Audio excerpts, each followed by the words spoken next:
मार दिए 200 फिलिस्तीनी, सीज फायर की उड़ाई धज्जियां।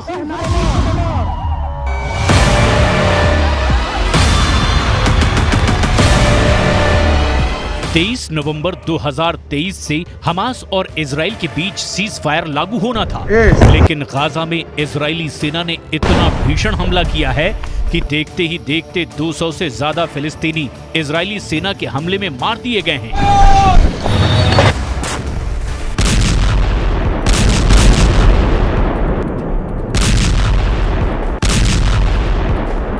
सीज फायर लागू होने से महज कुछ घंटे पहले हुए इस हमले ने हमास के होश उड़ा दिए हैं।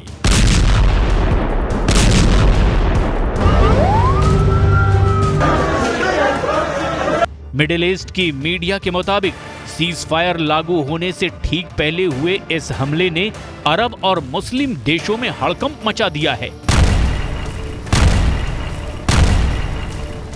जबकि अमेरिका के राष्ट्रपति बाइडेन अब इस बात से खौफ में हैं कि कहीं सीज फायर की डील टूट ना जाए।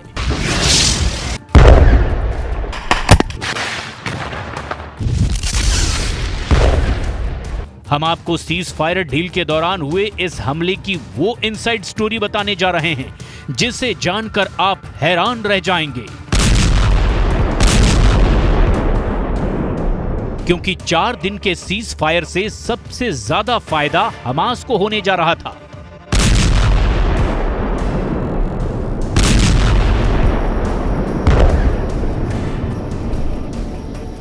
लेकिन इजराइल की आईडीएफ ने गाजा में बड़ा हमला करके हमास को सीज फायर के जाल में फंसाकर मारना शुरू कर दिया है।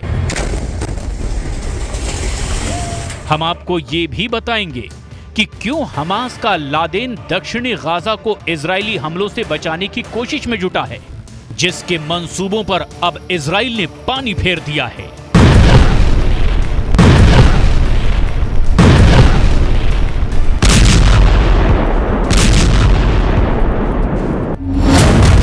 गाजा में भीषण हमला, भाग गया हमास का लादेन।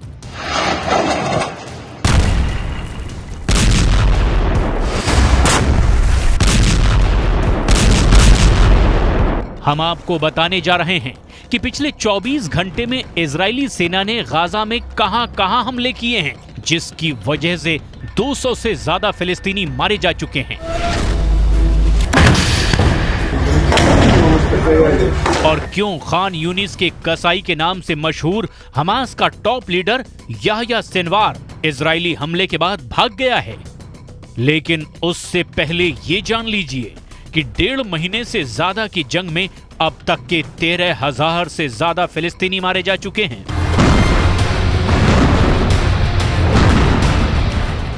45,000 हमास लड़ाकों में से 10,000 से ज्यादा हमास लड़ाके मारे जा चुके हैं।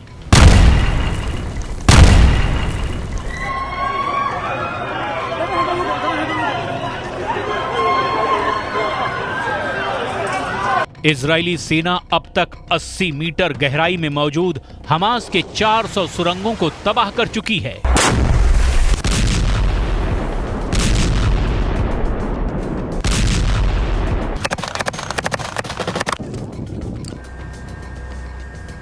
जबकि हॉस्पिटल, मस्जिदों, स्कूलों और रिहायशी इमारतों के नीचे बनी 300 से ज्यादा सुरंगों को आईडीएफ ने बम लगाकर उड़ा दिया है। अब आप ये जान लीजिए कि पिछले 24 घंटे में ऐसा आखिर क्या हुआ कि इजराइल ने सीज फायर के डील के दौरान फिलिस्तीन के 200 लोगों को मार दिया। मिडिल ईस्ट की मीडिया के दावों के मुताबिक इजरायली सेना के लड़ाकू विमानों, ड्रोन और मिसाइल हमलों ने गाजा में भारी तबाही पिछले 24 घंटे में मचाई है। इजराइल की जबरदस्त बमबारी में पिछले 18 घंटे में 80 लोग मारे गए हैं, जिनमें ज्यादातर महिलाएं और बच्चे हैं। स्थानीय मीडिया के दावों के मुताबिक इजरायली सेना ने गाजा में घरों, इमारतों और आवासीय इलाकों को बुरी तरह से तबाह किया है। इजरायली लड़ाकू विमानों ने आधी रात के तुरंत बाद गाजा पट्टी में आवासीय घरों को निशाना बनाया, जिसमें 41 लोगों की मौत हो गई और दर्जनों घायल हो गए। कई लोग अभी भी लापता हैं। माना जा रहा है कि कई दर्जन लोग मलबे में दबे हुए हैं।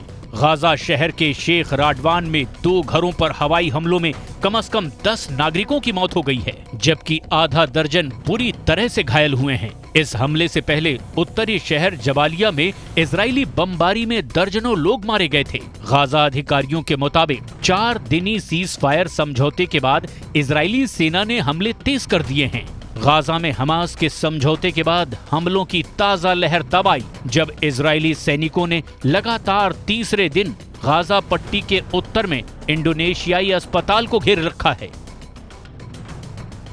Israel is at war with Hamas.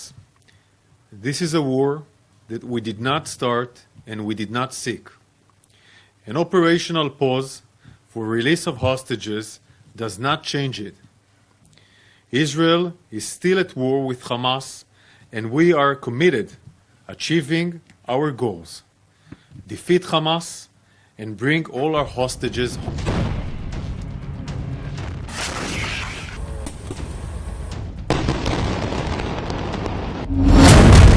मार दिए 200 फिलिस्तीनी, सीज फायर की उड़ाई धज्जियां।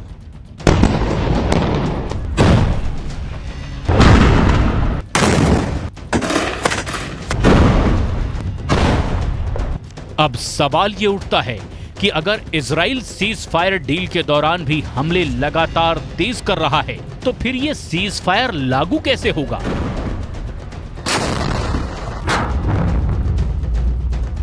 पश्चिमी मीडिया के दावों के मुताबिक सीज फायर का फायदा हमास के लादेन के नाम से मशहूर याह्या सिनवार उठाना चाहता है। इजराइल के एक अखबार के दावे के मुताबिक इजराइल के रक्षा विभाग के अधिकारियों को लगता है कि गाजा में हमास का चीफ याह्या सिनवार दक्षिणी गाजा पट्टी में मानवीय संकट का फायदा उठाने की कोशिश में है। इस रणनीति के तहत खान यूनिस का लादेन कहा जाने वाला याह्या सिनवार इजरायली रक्षा बलों पर इतना अंतर्राष्ट्रीय दबाव डालना चाहता है कि आगे अपने अभियान को तेज न कर सके। खान यूनिस ही सिनवार का मुख्य कमांड सेंटर है और माना जा रहा है कि दबाव में इजरायली सेना अपेक्षाकृत सीमित ऑपरेशन के लिए तैयार हो सकती है, जिससे हमास को कोई खास नुकसान नहीं होगा। इजरायली अफसरों का मानना है कि सिनवार युद्ध विराम के बाद जमीनी अभियानों को फिर से शुरू करने में देरी करने की योजना बनाने में जोर शोर से जुटा है। आप कुछ पॉइंट्स से समझ लीजिए। हमास का लादेन याह्या सिनवार उत्तरी गाजा की बजाय दक्षिणी गाजा को बचाने पर क्यों जोर दे रहा है? गाजा में भीषण हमला, भाग गया हमास का लादेन।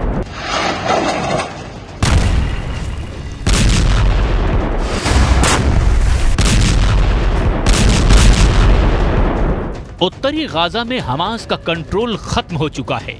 अब दक्षिणी गाजा में ही हमास काफी हद तक इजरायली सेना को टक्कर देने की कोशिश में है। इजरायली मीडिया के दावों के मुताबिक सीज फायर के दौरान आईडीएफ बेहद सीमित ऑपरेशन दक्षिणी गाजा में ही कर पाएगी। खान यूनिस या राफा को निशाना बनाने की बजाय इजरायली सेना नुसेरात, अल बुरायज और दील अल बलाह जैसे इलाकों पर ही सीमित हमले कर पाएगी। इजरायली सेना दक्षिणी गाजा पट्टी में गैर मानवीय क्षेत्रों में सीमित अभियान चलाने को मजबूर हो जाएगी और इसका नुकसान आईडीएफ को ये होगा कि हमास इजराइल के भीषण हमलों से बच जाएगा और हमास का लादेन याह्या सिनवार एक बार फिर से दक्षिणी गाजा में हमास की सैन्य ताकत को मजबूत कर देगा। इजरायली मीडिया का ये भी दावा है कि इसीलिए दक्षिण गाजा के खान यूनिस शहर के आसपास इजरायली सेना सैकड़ों टैंक तैनात करने जा रही है, ताकि हमास के टॉप कमांडर याह्या सिनवार को अपने लड़ाके मजबूत करने का वक्त न मिल पाए। मार दिए 200 फिलिस्तीनी, सीज फायर की उड़ाई धज्जियां।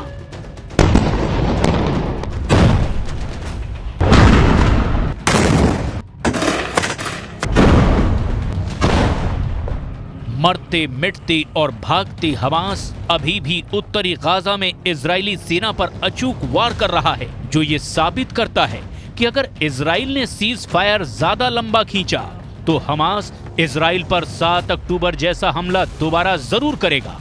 इस वक्त हमास की अल कसम ब्रिगेड के लड़ाके आरपीजी, थर्मोबैरिक ग्रेनेड और रॉकेट से इजरायली सेना पर बेहद पास से हमले कर रहे हैं। इजरायली टैंकों पर महज 100 से 150 मीटर की दूरी से एंटी टैंक मिसाइलों और रॉकेट से हमले हो रहे हैं। हैरानी की बात तो ये है कि हमास की अल-कसम ब्रिगेड अमेरिकी और रूसी हथियारों से इजरायली सेना पर हमला कर रही है। हमास के पास जो घातक राइफल हैं, उन्हें देखकर ही लग जाता है कि ये या तो अमेरिकी हैं या फिर रूसी। इस वीडियो में दिखाया गया है कि हमास के लड़ाके अचानक तबाह इमारतों से बाहर निकलकर आरपीजी फायर कर रहे हैं या फिर टैंकों पर सीधे रॉकेट से हमले कर रहे हैं, जबकि जमीन पर इजरायली सेना का एक भी पैदल सैनिक दिखाई नहीं दे रहा है। इजरायली सेना पूरी तरह से या तो टैंक के अंदर है या फिर किसी बख्तरबंद वाहन के अंदर से हमास के लड़ाकों से जंग कर रही है। हमास के इस खुफिया युद्ध ने इजरायली सेना के पसीने छुड़ा दिए हैं। खुद इजराइल के रक्षा मंत्री तक मानने को मजबूर हुए हैं कि उन्हें बेहद क्रूर और शातिर लड़ाकों से जंग करनी पड़ रही है।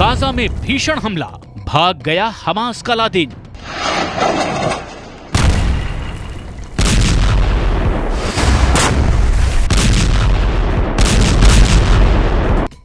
इधर इजराइल की डिफेंस फोर्स ने दावा किया है कि महज 10 घंटे की लड़ाई के बाद हमास के प्रमुख गढ़ पर कब्जा कर लिया गया है।